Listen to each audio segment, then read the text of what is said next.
All right, so what we're going to do is we're going to talk about today animating this skateboard guy and how you might go about doing something similar to this.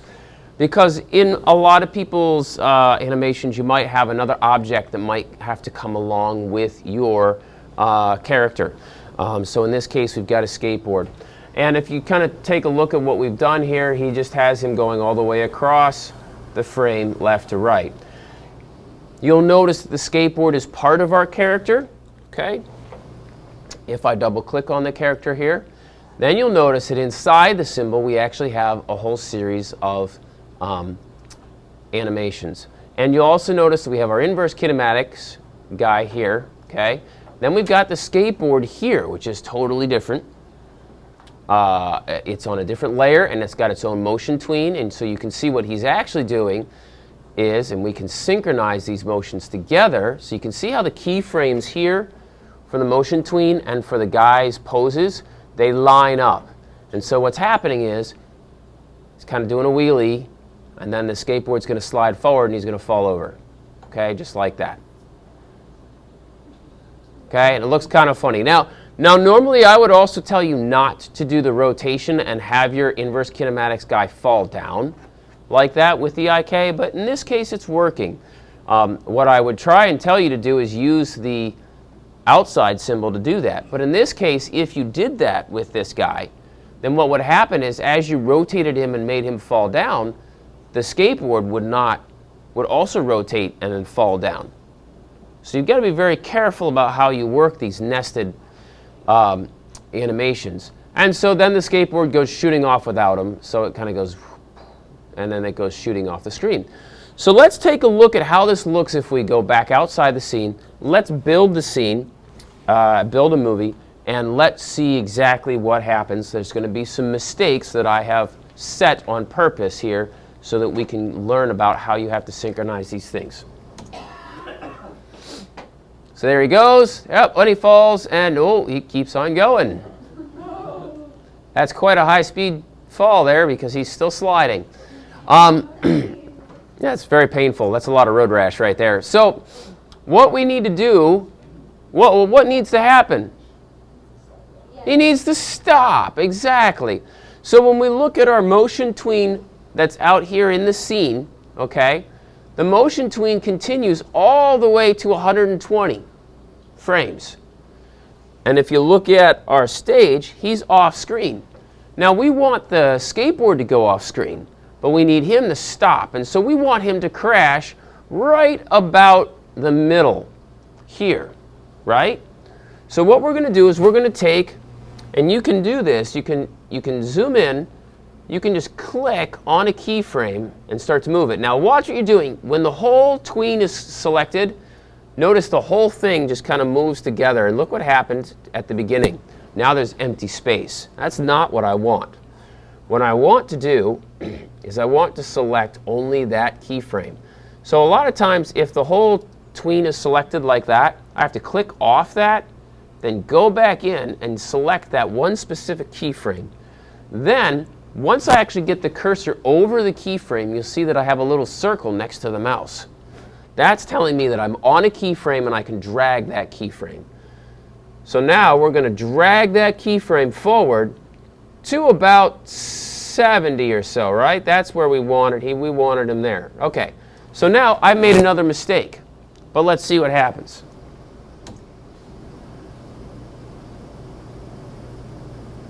Oops, he's not falling in the middle. Why not? What do you think, Chad?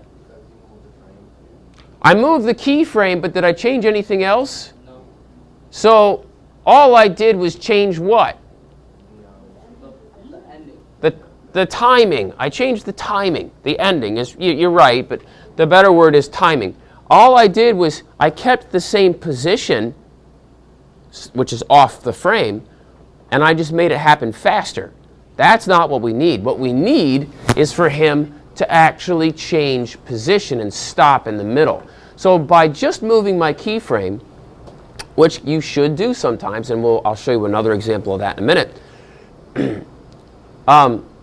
By just changing the keyframe, I didn't change the location, I just changed the timing. I made that same action happen in half the time, and that just sped it up.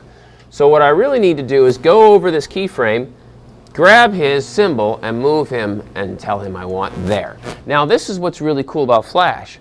It's because I was on the keyframe here, it just changed that keyframe. Now, what you have to be careful of is, let's say I was 1 or 2 off. Let's say I wasn't on that keyframe, I was here. When I move him back, now what's going to happen is he's going to travel from here to the end in one quick frame. So let's build that and see how that looks, because look what it did. It created a new keyframe. That's bad, because I wasn't on the original keyframe. It created a new one when I moved him. Let's see what that looks like. So nice and slow, and oh, there he goes. Okay, so you can see, because I created a new keyframe, all of a sudden he jumps from one location to the next. And what we don't see is we don't see the skateboard actually go off the screen, which is what we want. So let me just undo that really quickly. You have to be very careful that you are on the right keyframe and the right when you want to change it. So I'm on the keyframe here, and let's go here. Now I think I've made another mistake. Let's build the animation and see if you can figure out what that mistake was. Does anybody know the mistake already? What do you think, Tanner?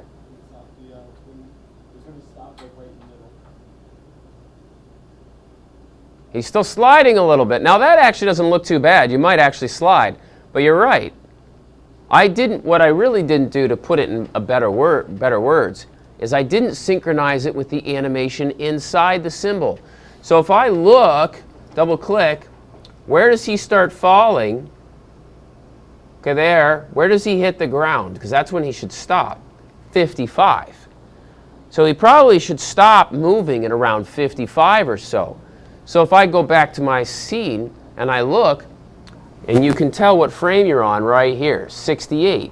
So that keyframe needs to happen at around 55. So I'm just going to move it forward like that. And in this case, I don't need to change my position. I'm just changing the timing. So unlike the last one where I had to change both the timing and the position, now I'm just adjusting the timing so that it synchronizes with the animation that's happening inside the symbol.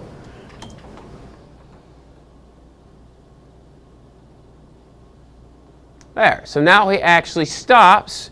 He doesn't slide. And the skateboard just kind of keeps on going without him. And we have a decent animation. Now, I might think that his fall happens a little bit too fast, right? So I can change the timing of that animation if I want to by going into the symbol here, double click, and I can go in here and I can see these right here. So what I find is best to do is, and I always do this, I always set my beginning frame and my ending frame, and then I work with the middle stuff. And that is a really good technique. So I'm going to go in here, I'm going to click on that keyframe, just like this, and we'll stretch it out a couple, like there. And then I'll synchronize. Remember, the skateboard and the guy have to be synchronized, so that keyframe and this keyframe need to be together. If they're not, what I imagine might happen here, it might not look too bad, but yeah, it doesn't look too bad, but there may be times where if they're not synchronized, it could be a real mess. So I'm going to synchronize it by dragging that over there. And then I might space these out in the middle a little bit, try to space them evenly so there's, 2 or 3 keyframes between each one of them. And then this one was in the middle, so there we go. Let's see how that looks. Not bad. So now let's see how that looks in speed. So I'll build the animation again. And this is the technique that you have to use. You can animate, but you can't trust your speed when you're just scrubbing the timeline by dragging the playhead.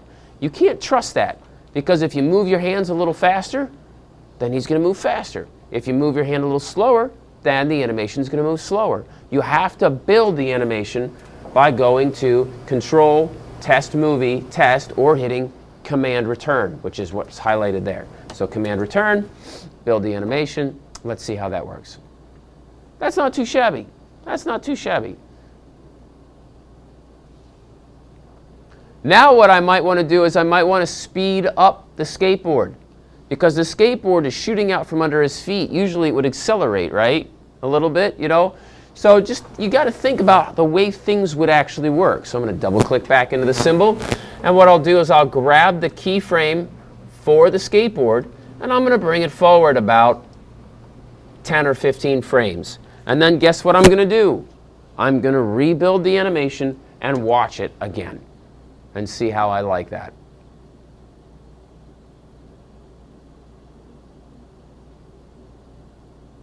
I don't like it. I don't like it. It's like it's really slowed there and then it speeds up right at the end there. So what I need to do is I need to do some more work bringing these keyframes together here so that this is faster the whole time. So I'm going to start bringing these keyframes together here, which may screw up my synchronization with the feet. We'll see. You can see how I'm just kind of playing with how this works, and then I test it. That looks a lot better, doesn't it? Now I'm getting close to a good animation that's doing about what I might want it to do. And that's the process. You make your motions, you try and guess, but how do you know how many frames a fall is going to take? 3 frames, 4 frames? I don't know. It depends on how high he is, how fast he's traveling, whatever. So you do the fall, or the walk, or the run, or whatever, and then you test it. And then if it's not working, you scale it down, you scale it up. Another thing that you can do that's really kind of cool, okay, let me show you this. And this doesn't really, this isn't great, but for this guy, but I'll just show you. So let's just say you've got a whole series of animation of stuff going. Let me just highlight all this. I'm going to remove these frames. All right, so he's got this whole look here. Now we're going to turn off the skateboard. One of the things you can also do is if you go to the end of a tween on the timeline and you just hover right over the last line there, you'll get these little double arrows. If you then click and drag, it's going to lengthen your animation. Now, watch what happens to the keyframes, because this is really cool. See how it spread them out? So you can actually take a whole cycle of animation. Let's say you do a run cycle. So left foot, he starts with his left foot, he runs, and then he returns back to his left foot. That's going to loop inside the animation, right? I showed you that in a previous demo. Let's say you do it, it's too fast. Just grab the end, stretch the tween a little bit. It'll slow it down. Let's say it's too slow. Grab the end like I showed you there, and then shorten it. It'll speed up, and it'll do its best to adjust all the keyframes to be an equidistant apart, so it keeps the overall speed about the same in relationship to all the keyframes. So the overall speed will change, I should say, but the relationship of each keyframe stays roughly equivalent. Okay, so that you don't see him speed up in one area and then slow down in another. Now, sometimes it does a better job than others, but actually, let me show you one more example of that. So, anyway, do you understand what I'm talking about here with the synchronization and all that? So I'm going to close this guy here. Not save, no. And let's see, do I have my... oh, no, that's not the one I want. I wanted... crap. I wanted... my runner. Yeah, this guy. So here, this is a good example. So here I've got this runner demo, and I was showing you him the other day, right? So he goes from here to there. Okay, and let's build the animation really quickly. So there he's running. Now, if I want to make him run slower, okay, it's really easy. I can just take this, and I can stretch that out to, say, 120. Now, I need to do that with all of them. When you've got a tween, you can just stretch them out like that.